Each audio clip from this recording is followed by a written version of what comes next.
Hi there, just read this disclaimer please. Alright guys, so I've been having fun with this spreadsheet. I was just thinking about kind of the worst case scenario of the world. Well, actually no, it's not even the worst case scenario. What I was thinking was, how do these numbers work out for people who have a minimum wage job their whole life? And that isn't even the worst case scenario, is it? Because lots of people might be in and out of work and have lots of time where they're not working at all. So yeah, it's kind of worst case scenario given that you're fully employed all the time. So what I've done here is I've found out the minimum wage rates. I've used the salary calculator website for the 3 different levels of the minimum wage from 18 to 25. So there's the lowest one. Actually, it's not even the lowest one because we've started at age 18, but obviously you can work before that. But so I've assumed that you start at age 18 rather than 16. So there's the 21 to 24, I think it is, and then that's the 25 plus 1. So you can see I just put those numbers in here. So I've done it for 42 hours a week as well. I don't know how normal that is, to be honest. Because if your standard week is like 37.5 hours, chances are you'll probably do the odd bit of overtime each week. So I've put 42 hours in. And then obviously from there we've got the net yearly amount and the net monthly amount you get from that. So that's what I've then done is the auto enrolment for pensions is a minimum of 4% of your own contributions, which is what I've put in there. So I've subtracted from your net monthly pay the minimum 4% of your own contribution. So 4% times 80% divided by 12, sorry. Because obviously you're getting 20% pensions relief.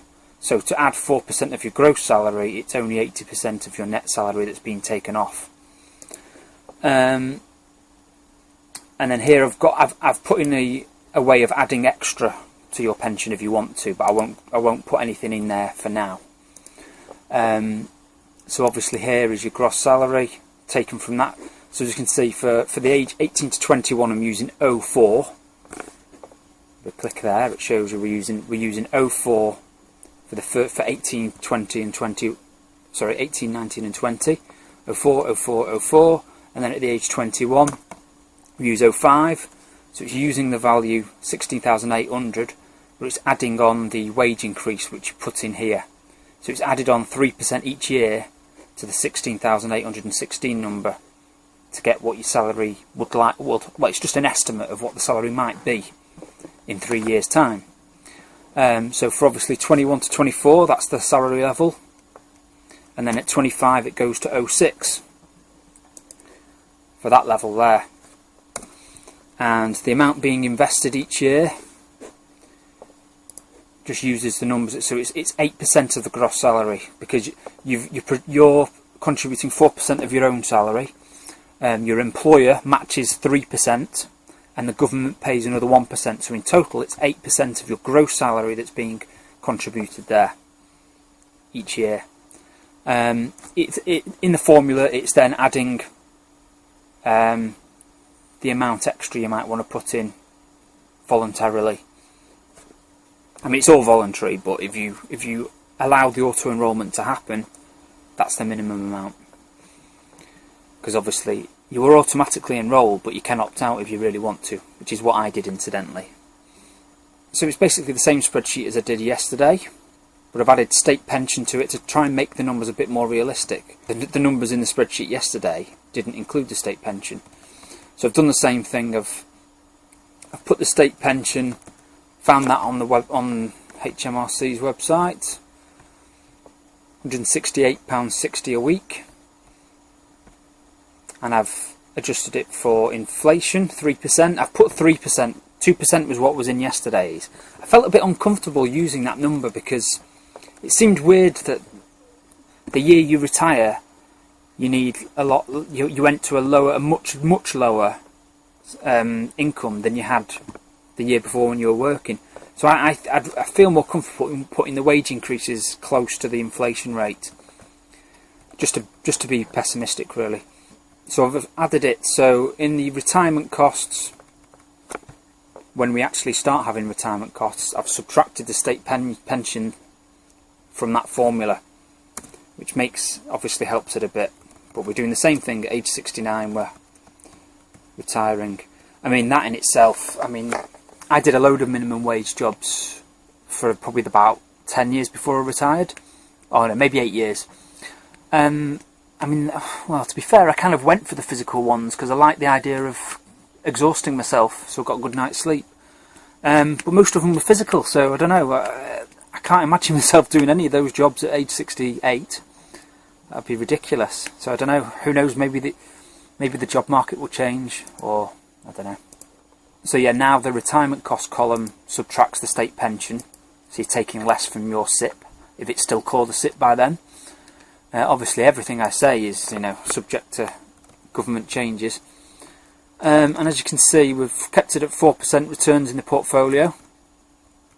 And by default, the 8% you're putting away, your retirement pot only lasts until 79 years with those numbers that we used yesterday, 4% returns.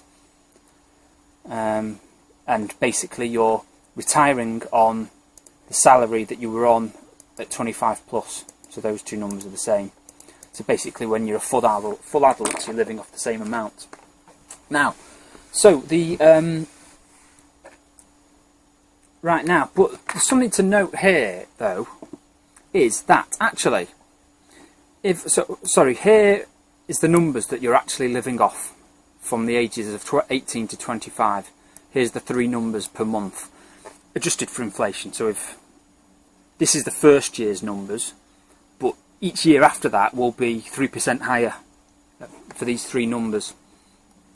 So I'm gesticulating with my hands, but you can't see that. Now, but obviously, the net monthly pay is actually higher because you're saving 4% of it. So actually, this retirement cost of $17,930 is overestimating it, because if you live from 25 to 68 on this number, 1262, then you don't need the extra 40 a month, do you? That is net. Now, the other thing that you don't need in retirement, you don't pay national insurance. And the other thing is 25% of the money you take out of a SIP is tax-free. So we need to do adjustments because the retirement doesn't have to be as high as the last year's wage, because the tax benefits, there's better tax circumstances for those. So what I've done here is I've subtracted state pension from the retirement cost, so that's what you take from the SIP. So what I've then done is I've taken off the 25% tax-free from the total 17,930. So K6 minus K8 times 25%. I've then taken off the 12.5 grand tax allowance, and I've then subtracted 25% tax that would be paid off the total salary, the gross salary, and to give a net monthly figure of 1441. So as you can see, because of the tax benefits, that net monthly on a retirement income of 17,930 is a lot higher than the number there, and it's actually a lot higher than the number there. So what we want to do really is get that number there, which you've been living off from the ages of 25 to 68. You've been living off this number, so you can live off it in retirement. We now need to get this number down to about that number. So if we just adjust, I'm sure there's a better way of doing it, a more sophisticated way of doing it in Excel, but I'll just do it the easy way. 16,000. See, we're 40 quid more there, so let's try 15,500. Close enough. Let's stick with 15.5 grand. So actually we've been able to lower the retirement cost because of the tax benefits compared to working that you get on when you're retired and withdrawing from your SIP. Right, okay, so now if we scroll down, we can see the graph's changed a bit. We're up to 80. What are we up to? We're up to 83 now. Now, do we not think 4% is a bit stingy? Do we not think that's a bit pessimistic? Let's just nudge that up to 5%. And now we can see we've made it to, what year have we made it to? 90. So to me, I mean, it's a struggle. It is a struggle, but with fairly, I don't know, they're fairly modest return expectations from the portfolio. And we're just doing the default. We're just taking the default 8% or 4% from your own gross salary and 4% contributed from the employer and the government. And it's not the end of the world. We're getting to 91, living off minimum wage levels, during your life, and minimum wage levels during your retirement. Obviously, it's not ideal, but as a worst case scenario, you're not completely running out of money, are you? And when you do run out of money, you've still got 70% of what you were spending the year. So this number here is the percentage short you are now. Now that you've run out of money in your portfolio, that's a percentage short you are. So the state pension's paying you 73 grand, and the retirement costs, and the total retirement costs are 130 grand. They sound like high numbers, but that's because it's, 70 years in the future with compound interest. So you've still got 70% of the income you had the year before, which, I don't know, when you're 90, maybe you can't really do anything, can you, when you're 90? You might be too frail, or, I don't know, medical advances by that time, who knows? You might want to go surfing every weekend, mightn't you, when you're 90? But I can imagine probably by the time you're 90 you can spend less money. And when you don't have a lot of money, when your net worth is low like this, the state makes you pay for less things, so you don't have to pay for what's the word I'm looking for? Nursing? I can't think of the word. Put it up on the screen. Alright, so that's the worst case scenario. And then if we get a bit adventurous, go for 6%. We've made it all the way to 101, look. Have I spelled deficit right there?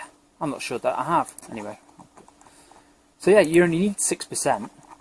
And my projections get you all the way to 100. So it's not the end of the world. It's hard to live off these numbers when you haven't got much. But this is the worst case scenario. So what do you expect? It's bound to be hard in the worst case scenario. And then let's make it even harder to live in these months. Let's put a little bit away. £19.96. Let's get us down to a grand a month. When you're 18 to 20, you live in shared flats and stuff. You don't need to spend a lot of money. Must still be hard to save that though when you want to go out with your mates all the time and stuff though. Give ourselves a bit of a pay rise when we reach 21. We'll keep 1,102 a month, and then from 25 onwards, we'll give ourselves another 10 a month. And let's see how those numbers have helped. I mean, we were already going to 101, weren't we? So let's get our assumptions back down to really low, 4%.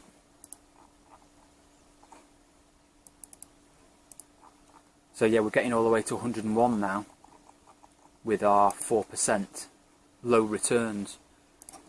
So we're getting all the way to 101, and previously we were, without the additional money being saved, we were only getting to 83. Let's put those three numbers. Anyway, there's some little projections. But as I was mentioning before, pretty hard to work all the way to 69 in minimum wage jobs, unless there's big changes in the workplace, and suddenly there's loads of like office jobs for older folks. But let's try at the moment. If you can access your SIP at 57, so let's go to this other spreadsheet and see how the numbers work out at 57. Obviously, it's a harder task to retire earlier, obviously. No Phil, there we go, that's what I did wrong last time. So look at these numbers, look at that, 61, it's awful. Because what I've done is I've just modified the spreadsheet here, so from the ages of 57 to 68, gross salary's gone down to 0, retirement cost has gone up to what it is. And obviously for the first 11 years it's catastrophic because there's no state pension. And the portfolio lasts 3 years before it's completely gone. Well, actually no, I need to get back to these numbers. That one needs changing. 15.5 grand, remember? That needs to go lower. How are we doing now? We've lasted 4 years after age 57. It's no good, is it? How can we make this work? Well, first of all, let's go for 5%. I think that's more realistic. I'll stick 5% in there as well. I think that's a better number than 4. Just feels better. I think it's a bit more realistic without being too optimistic. I think 5%. So how are we doing now then? We've made it 5 years past 57. It's no good, is it? So now this is the time to be getting to 57 and retiring. This is where you really need to start saving hard. So we're saving hard. How's the graph looking now? Bit better? Yeah, it makes sense, doesn't it? It swerves around there and then it swerves around after you've got the state pension. 79. So we're not really lasting long enough, are we? Right, I mean, it's just hard, isn't it? If you want to retire at 57 when the SIP's available, it's difficult. Oh heck, what have I done here? I've done this wrong. Okay, right, see these 3 numbers are getting used in these years. I need to put that to 0. Okay. So when those numbers were 0, it didn't matter because the sum added up to 0 anyway. Okay, this is making it a lot worse now. To get anywhere close, you really need to start getting really more optimistic with your investment returns, and that's got us to 89. There we go. That illustrates the point more. These are the years where you're getting killed, and then it does a bit better when the state pension kicks in. But again, we've got so much time between now and these years. The 69 might increase and the 57 might increase as well. It's probably not good to rely on the state pension at all. But anyway, these numbers are assuming what's happening now continues. Because actually, the inflation that's used for, well no actually, I'm using the inflation rate for the state pension increases. But actually at the moment there's that triple lock, isn't there? Which to me is not in the long term sustainable. Because if every year they take the highest of those 3 numbers, 2.5% inflation, and I can't remember what the other number was, wages increases or something, I can't remember. If they always take the highest number, at some point the state pension is going to be really high compared to the average wage, or compared to minimum wage. So it's not sustainable. So I think the best we can hope for in the long term is that state and pension increases by inflation, rather than all of those numbers together, the highest of those 3 numbers. Alright, anyway, there's my little play with the spreadsheet. Yeah. I think the key is you just need to aspire to more than minimum wage, don't you, to have a comfortable life and retirement, which is what most people do. So, but I thought I'd just present a worst case scenario really for the employable person. Alright, okay, thanks for watching, I'll see you next time.